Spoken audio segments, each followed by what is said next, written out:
looking around our neighbours and contemporary artists round Stroud and Bath, we have an extraordinary range of highly gifted artists in textiles. I'm Liz Lippiatt.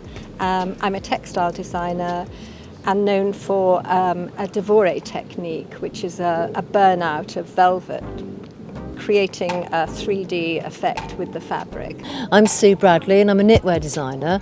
My specialism really is very, very decorative hand and machine knitting, and I like to mix fabrics with knitting and create embroidery and sort of make one-off pieces.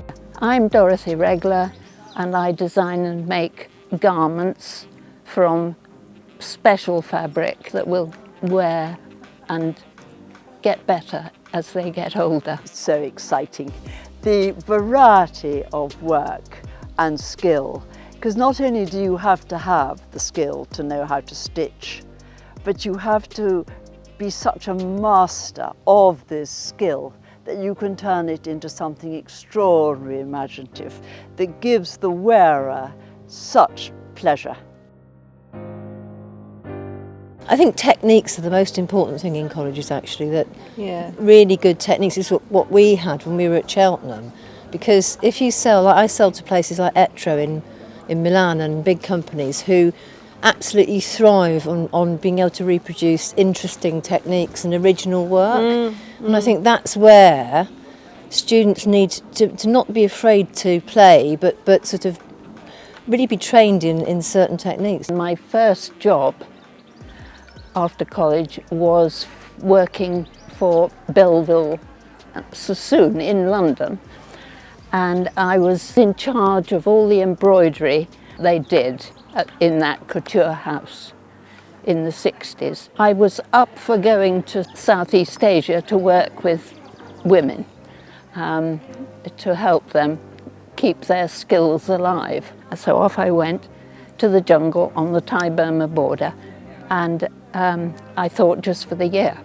But then something drew me there every year for 18 years. I worked with Karen women in the jungle who'd lost their husbands, and they were earning money to support their families. I didn't speak their language, they didn't speak mine.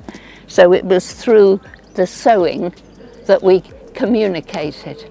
But the women are so resourceful and they love working. If they have a tragedy, they get to their needle and thread to get over it, to put their heads right again. For me, it's so important to pass on the techniques I know, because you can't do it aided by a computer. You actually have to do it with your hands and roll your sleeves up. And I've worked with a couturier for most of my working life, who last year got in touch with me because I'm just about the only person who can do this dévoré technique. And of course, sadly, when the Queen died, they needed to produce a whole new set of outfits for Queen Camilla.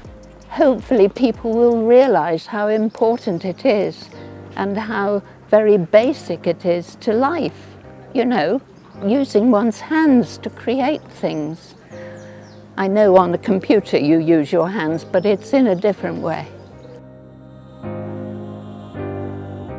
My name's Kasia Howard and I am the Senior Education Manager at Highgrove. So we were encouraged by the King to support the local prescribing community. So Highgrove sits in a very rural setting and communities can be quite isolated and there are pockets of deprivation and people can feel very alone. So we've had people come to our workshops who've never tried embroidery before and they've been encouraged through one of our fantastic tutors to have a go. And so the idea of this garment came about and we've worked solely with donated materials. There are flowers in there, there are some illustrations of birds, there's some, I can't say this, mnemonics as well. And it's a really lovely example of passing on skills, of encouraging people to repurpose what they have and to embellish what they have and to make things that has got an identity. And I think that's something that young people in particular are really interested in, is how what they wear creates and forms their own identity. We had created bursaries for all sorts of other things, for sculptors, for furniture makers, glass makers, ceramicists, in the history of the show, but we'd never done anything for textiles.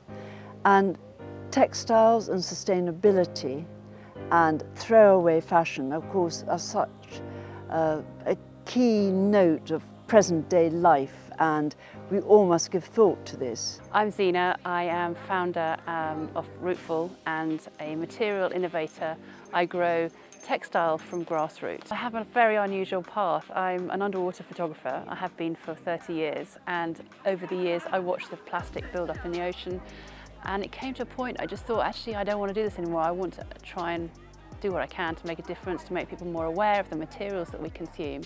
So I put down my camera and I just started to look at material design, and then discovered this amazing thing called biodesign. The idea that we can use living organisms to grow new materials.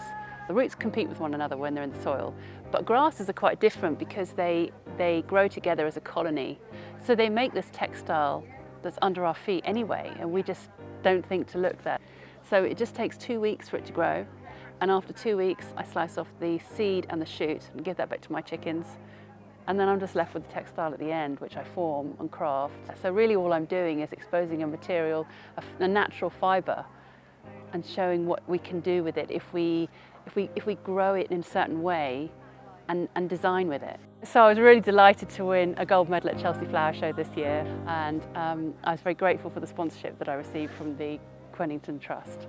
I think having the range of the work of the King's Foundation here, to the individual artist craftsman, whether it's in leather or in making hats, or this extraordinary work of grassroots, as well as silks and fine linens and printed work, is a blast of imagination. It's a triumph, it's a joy.